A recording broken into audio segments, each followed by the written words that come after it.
Picture this. The exam is tomorrow, and only now do you open your notebook. The desk is covered with papers, your heart is racing, and you decide you'll pull an all-nighter. On one side, cups of coffee.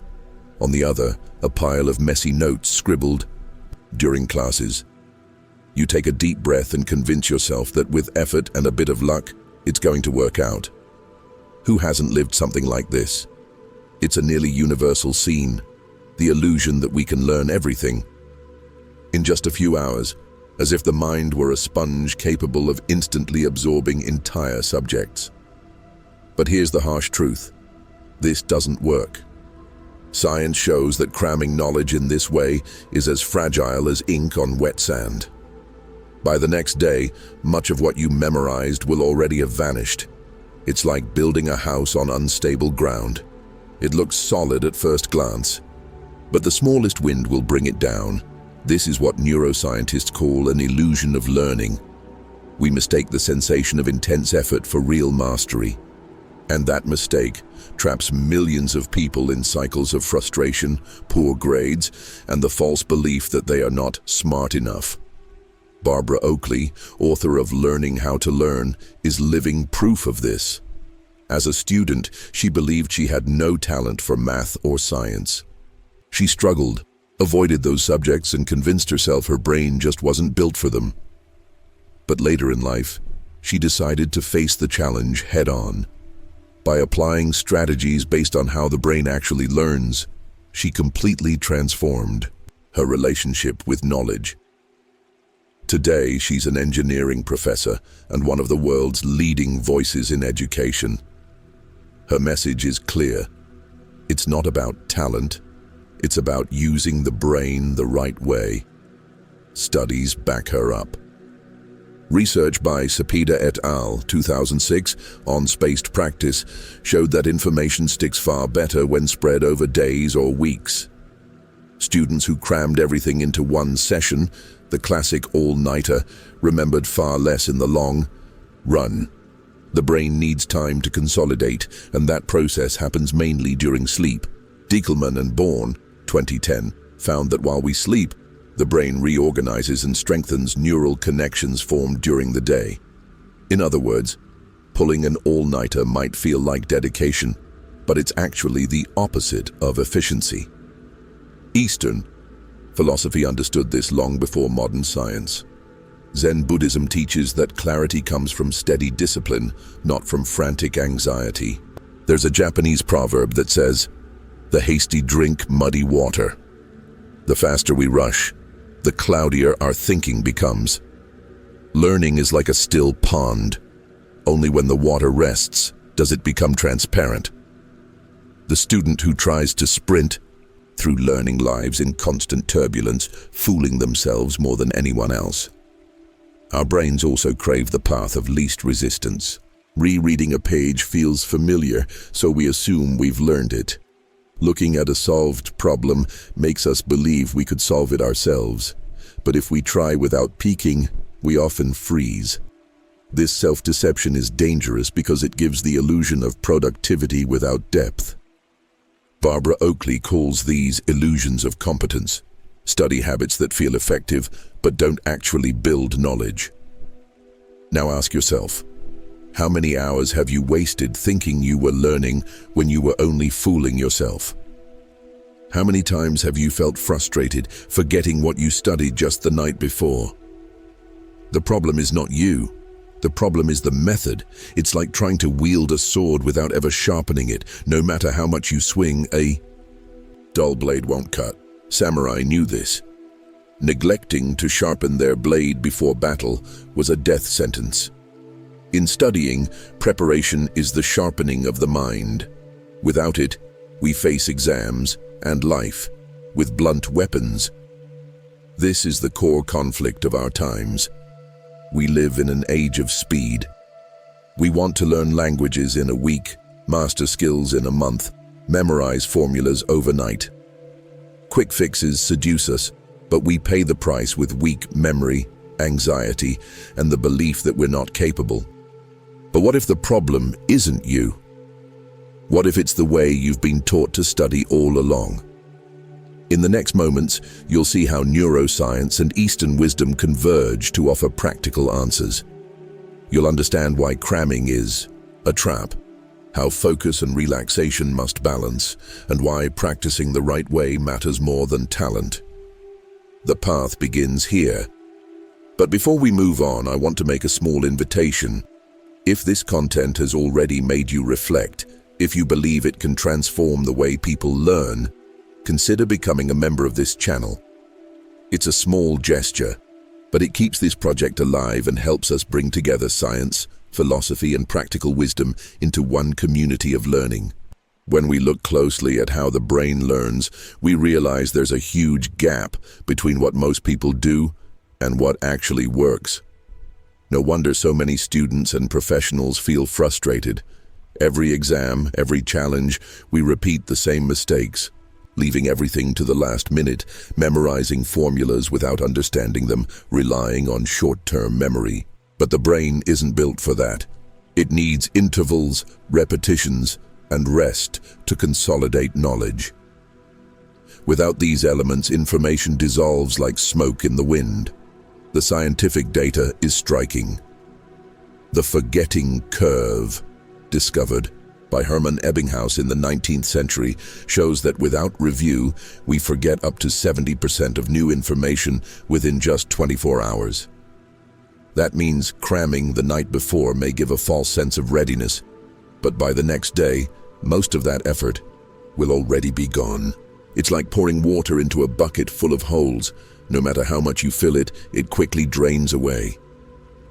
The only way to retain knowledge is to revisit it at strategic intervals, strengthening neural connections little by little. This process is known as spaced repetition, and today it's the foundation of the most effective study methods used worldwide. Sleep is another essential factor. During rest, the brain doesn't shut down. It reorganizes and strengthens memory. Diekelman and Born, 2010, demonstrated that while we sleep, memories are transferred from the hippocampus, the brain's temporary memory, to the neocortex, where they are stored for the long term. Sleep acts like a librarian, carefully filing away books on the shelves of the mind. Without it, knowledge gets lost in chaos. And yet, how often do we hear people proudly say, "I stayed up all night studying"?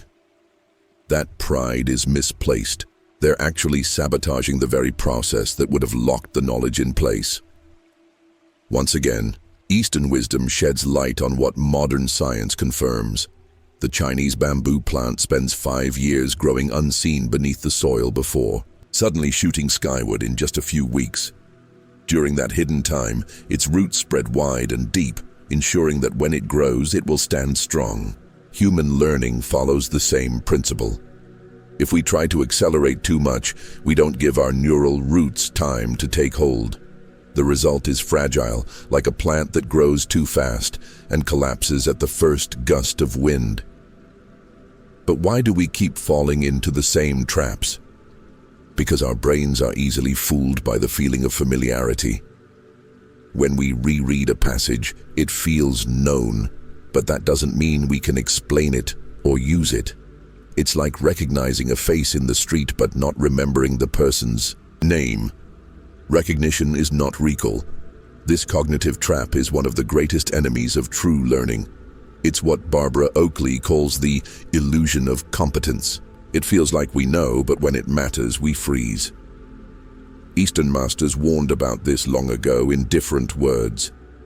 Zen draws a distinction between knowing the path and walking the path. Reading about meditation is not meditating. Studying the theory of archery won't make the arrow hit the target. Only practice transforms knowledge into lived experience. And that's exactly what modern science calls active practice. Stepping out of the passive comfort of rereading and testing yourself by explaining aloud, solving problems, recalling without looking. That effort is what truly strengthens neural connections. At this point, it becomes clear that our culture of speed is the real enemy. We live in a society that glorifies instant results, instant likes, instant answers. But the brain doesn't obey that logic. It follows the rhythm of nature. Repetition pauses patience. Rushing is like trying to force a tree to bear fruit before its season. At best, you'll get bitter, flavorless fruit that nourishes no one. That's why so many students feel drained.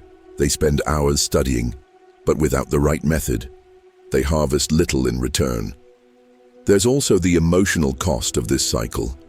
Each failure strengthens the belief that I'm just not good at this. And this is where Eastern philosophy offers not just metaphors, but comfort. Buddhism describes the mind as a field to be cultivated. The soil may be fertile, but without care it produces nothing. The fault is not in the field, but in how it is tended. Likewise, there are no bad brains for learning. What exists are poor methods, neglected soil. Change the way you cultivate it, and the field will bloom. If you think about it, this shift is not just academic, it's existential. Learning isn't about stockpiling information for exams, it's about transforming who we are. Every correct technique applied, spaced repetition, proper sleep, active practice, is a step toward a clearer, more confident, more resilient mind. By understanding how the brain truly learns, we stop being hostages of anxiety and become masters of our own growth. So we close this first stage. You've seen why last-minute study is a trap, how illusions of learning deceive us, and how science proves the importance of time, sleep, and active practice. But there's more to uncover. Next, we'll dive into the invisible battle between the brain's two modes, focused and diffuse, and see why you need both to truly learn. You'll discover how alternating between concentration and relaxation can transform study sessions into moments of clarity and insight. And that's when the journey gets even more fascinating. If in the beginning we saw how rushing and poor methods trap us in illusions of learning, now it's time to go deeper, to understand how the brain truly operates during study. Imagine your mind as a lamp. At times, the light is sharp and concentrated, illuminating only one point with great intensity. At other times, it spreads wide, softly revealing the broader space, but without much detail. These two states of the mind, the focused mode and the diffuse mode, are the key to understanding why some things we learn stay with us, while others slip away. The focused mode is the one we usually think of when we imagine studying. It's the mental state you enter when you concentrate fully on a math problem, follow a logical argument step by step, or memorize a chemical formula. Here, the brain's prefrontal cortex is highly active, filtering distractions and directing attention like a laser beam. It's like a warrior sharpening his sword, all awareness trained on one target, every movement precise. But this level of intensity comes at a cost. It drains mental energy and, ironically, can block creative breakthroughs if sustained for too long. The diffuse mode is the opposite. It appears when the mind relaxes, while walking, showering, staring at the sky. In this state, the brain doesn't focus narrowly, but instead makes unexpected connections. Beeman and Bowden, 2000, found that creative insights, those sudden aha moments, often emerge from diffuse processing. It's when knowledge from different areas intertwines in surprising ways. Einstein himself said many of his best ideas came during long walks. Nietzsche drafted much of his philosophy while wandering mountain trails. Both men understood intuitively what neuroscience later confirmed: the mind needs space to breathe. The mistake many of us make is trying to remain in focused mode endlessly, believing that the harder we concentrate, the faster we'll learn. But the brain doesn't work that way. It must alternate between the two modes, like the rhythm of breathing, in and out. Too much focus without breaks is like trying to sprint through a marathon. The body collapses. Too much relaxation without focus and nothing gets done. Balance is the secret. This is where a simple but powerful practice enters: the Pomodoro technique. Developed by Francesco Cirillo in the late 1980s, it divides work into blocks of 25 minutes of total focus, followed by 5 minutes of rest. After 4 cycles, you take a longer break of 15 to 30 minutes. It sounds basic, but studies confirm its effectiveness. Hafner et al. 2014 found that chunking work into intervals boosts motivation and reduces procrastination. The reason? The brain sees tasks as manageable. Instead of facing a towering wall, you face small steps. Each pause also activates diffuse mode, letting the brain consolidate and prepare for the next round. Eastern traditions have long grasped this balance. Zen, for example, treasures the alternation between tension and relaxation. In Kyudo, the Japanese martial art of archery, the archer doesn't release the arrow with brute force alone. He breathes, loosens, feels the body, and releases when the mind is empty. Too much tension, and he misses. Too much laxity, and the arrow has no power. Learning is the same. Too much focus without rest leads to burnout. Too much rest without focus leads to stagnation. Wisdom lies in the alternation. But there's a powerful enemy that makes this balance harder than ever: the digital age. We've never been bombarded with so many notifications, messages, videos, and stimuli. Rosen et al. In 2013 showed that students, interrupted by notifications every 15 minutes, learned significantly less than those who studied without interruptions. Multitasking, once celebrated as a skill, is now recognized as one of the biggest productivity killers.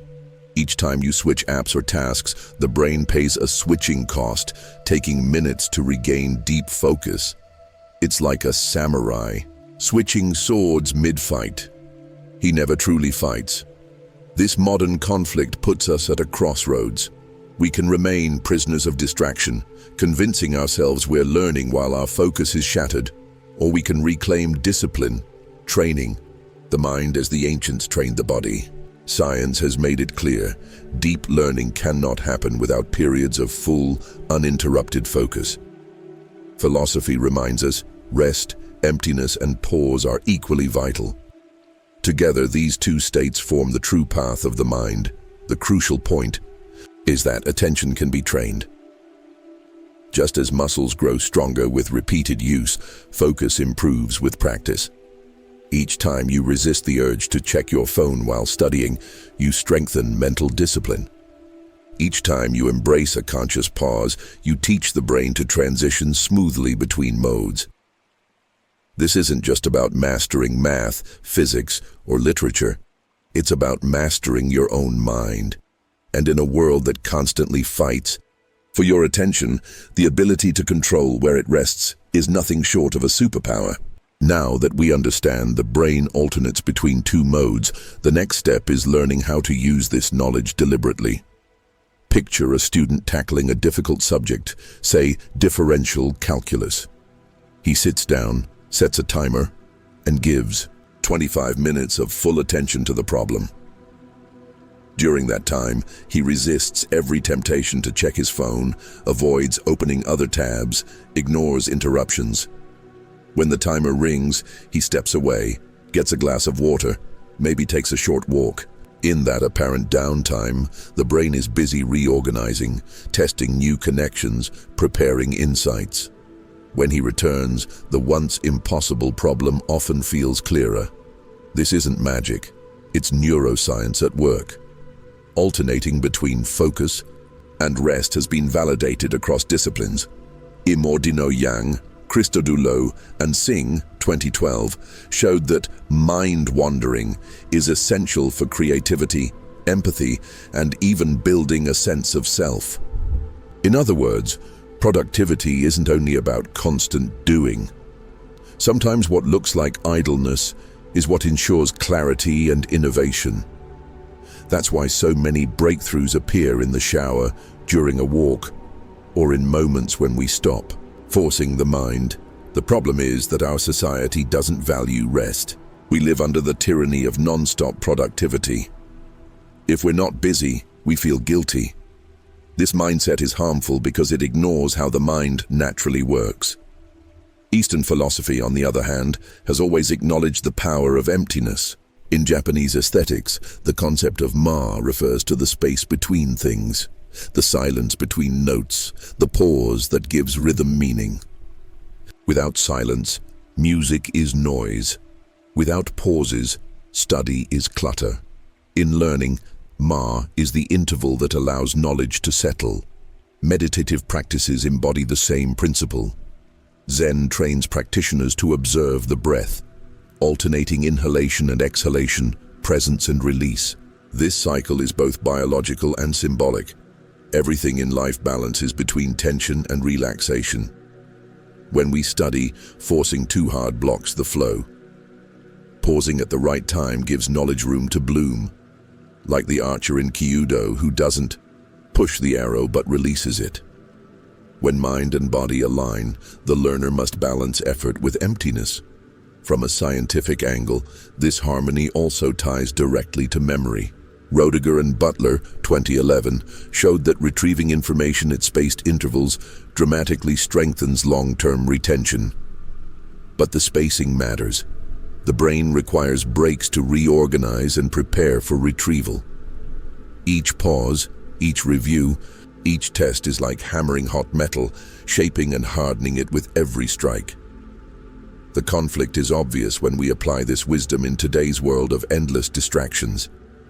How many times have you promised yourself to study with your phone beside you, saying, "I'll just check one message"? Minutes become hours, focus fragments, learning evaporates.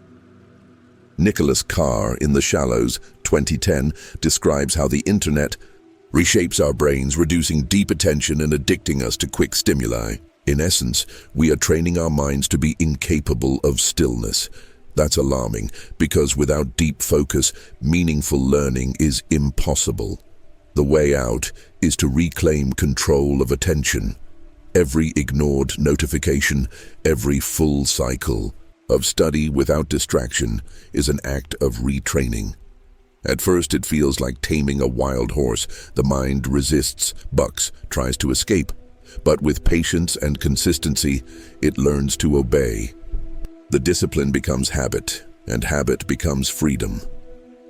Eastern wisdom frames this not as repression, but as cultivation. In Buddhism, training the mind is like tending a garden. Pulling weeds isn't enough. You must water, fertilize, wait for the right season. The same applies to attention. Cutting distractions is only half the work. The real growth comes from repeatedly bringing the mind back to focus, even after it wanders. Every return is a victory. Every effort is a seed planted. And here lies the heart of this chapter. Learning doesn't happen only in direct effort, nor only in rest. It happens in the rhythm between the two. Focus engraves the information. Rest organizes it. Effort builds. Pause consolidates. It is in this back and forth that true knowledge forms. Once you grasp this, you stop fighting the mind and start flowing with it. And this is perhaps the greatest lesson science and philosophy both give us. You don't conquer the mind by force, you guide it with balance. So we close this stage of the journey. Now you know that learning requires more than raw effort. It requires wisdom, to respect pauses, to cultivate discipline, and to thrive in a distracted world. But there's still a crucial piece missing. How to turn all this knowledge into something solid, active, and usable. That's where active recall comes in, a simple but incredibly powerful technique that separates the illusion of learning from true mastery. And that's what we'll explore in the next chapter. So far, we've uncovered two essential truths. First, that cramming and rushing create illusions of learning. Second, that the brain must alternate between focus and rest to truly absorb knowledge. But there's a third pillar, one that may be the most decisive of all. How we bring information back out of the mind. This is where the practice of active recall enters, a method scientists now recognize as one of the most powerful tools for real learning. To grasp its importance, let's rethink what learning really is. Learning isn't just about putting information into the mind, it's about being able to retrieve it when needed. Imagine a samurai who owns a sword but never trains to draw it. When battle comes, the weapon is useless. Knowledge works the same way. It's not enough to store it somewhere inside, it must be accessible. Active recall is the training of drawing. That sword, pulling knowledge from memory without looking at the source. Science leaves no doubt about its impact. In a landmark study, Karpicke Blunt, 2011, found that students who practiced active recall performed up to 50% better on long-term tests than those who simply reread material. Rereading may feel comfortable, but it rarely lasts. The struggle of trying to remember without looking is what strengthens neural pathways. It's like exercising a muscle. Unused muscles weaken and unused memories fade. Recall is resistance, training for the brain. How do we apply this in practice? The process is simple, though not always easy. First, you read or study carefully, taking notes or highlighting key ideas. Then you close the book or set aside your notes and force yourself to remember, aloud, silently, or in writing, what the key points were. You might pretend you're teaching it to someone else. You might jot down a quick outline from memory. The crucial thing is to resist the urge to peek.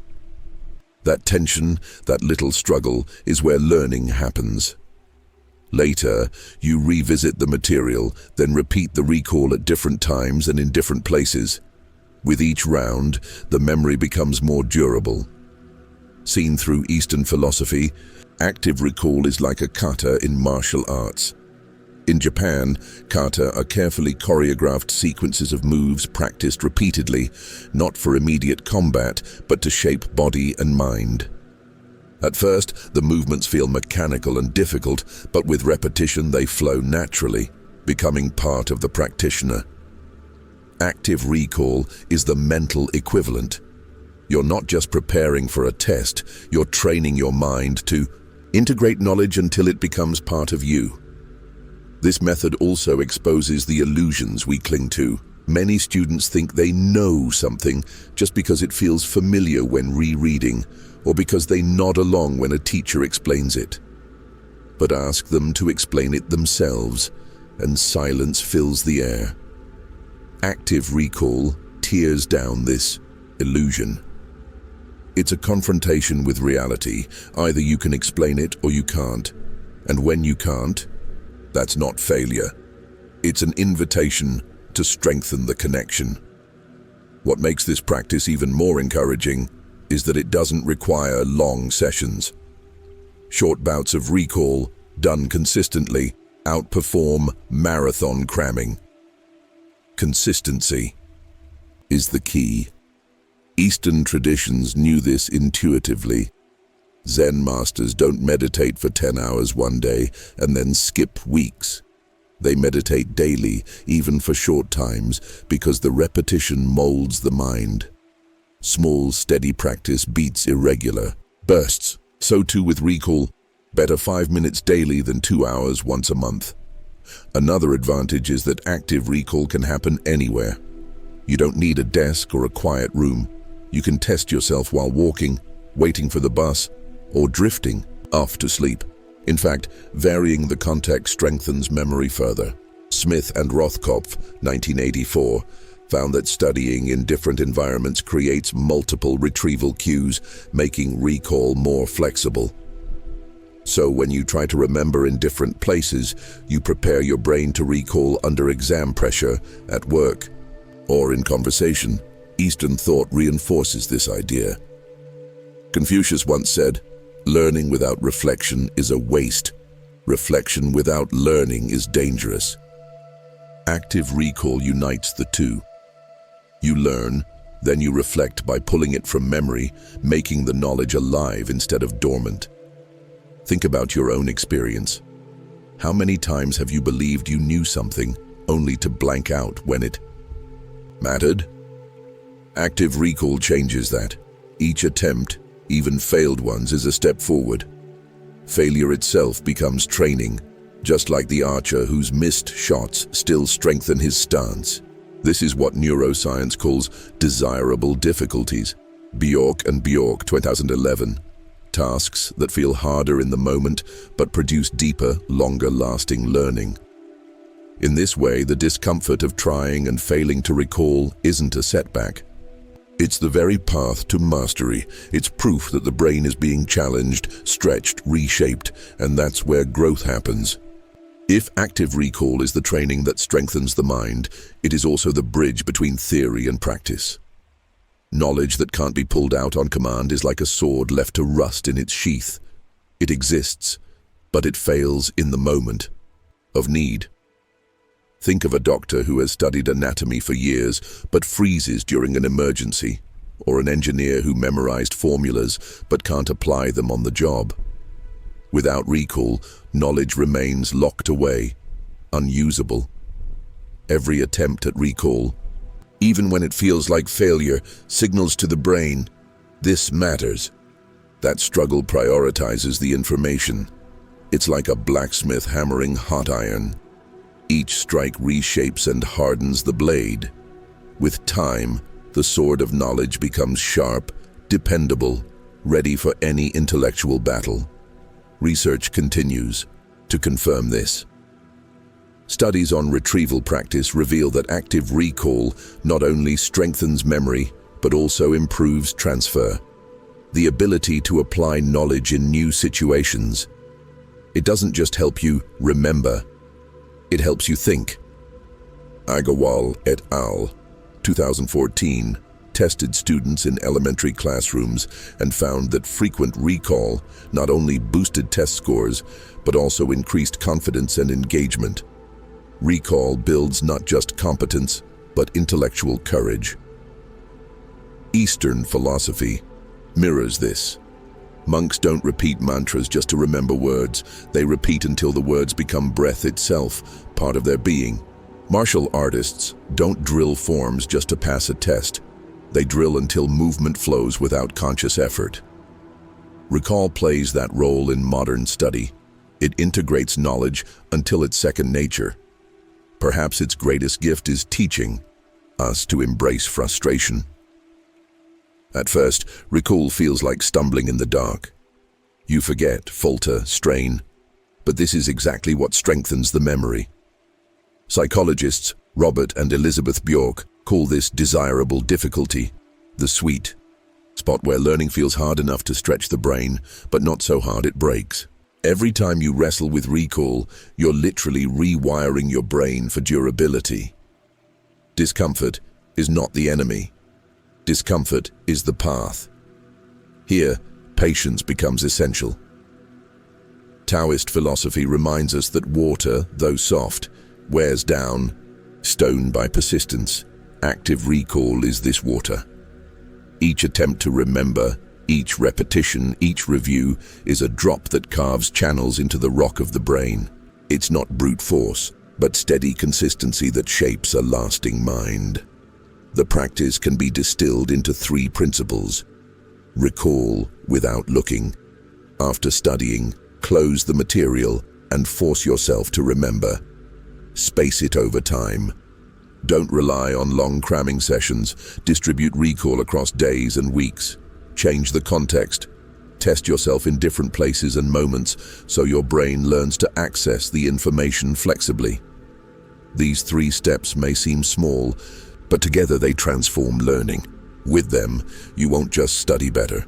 You'll cultivate a mind that is clearer, more disciplined, more resilient. Because in the end, learning isn't about tests or diplomas. It's about transformation. And here is the closing reflection. Learning is not a destination, but a path. Every review, every pause, every act of recall is a step along that path. Science explains the mechanisms, but philosophy reminds us of the meaning. We don't learn just to accumulate information, but to expand consciousness. to sharpen clarity, to live better. As Zen teacher Shunryu Suzuki once said, "In the beginner's mind there are many possibilities, in the expert's there are few." Active recall keeps us in the beginner's mind, curious, open, growing without limits. So carry this message with you. Don't trust in speed, respect the balance of focus and rest, and practice recall. With these 3 pillars, you will not only learn faster, but also deeper and with greater purpose. Each small effort is a seed. Someday you'll look back and see that your mind has become a flourishing garden, bearing fruits you once thought impossible. That is the power of true learning.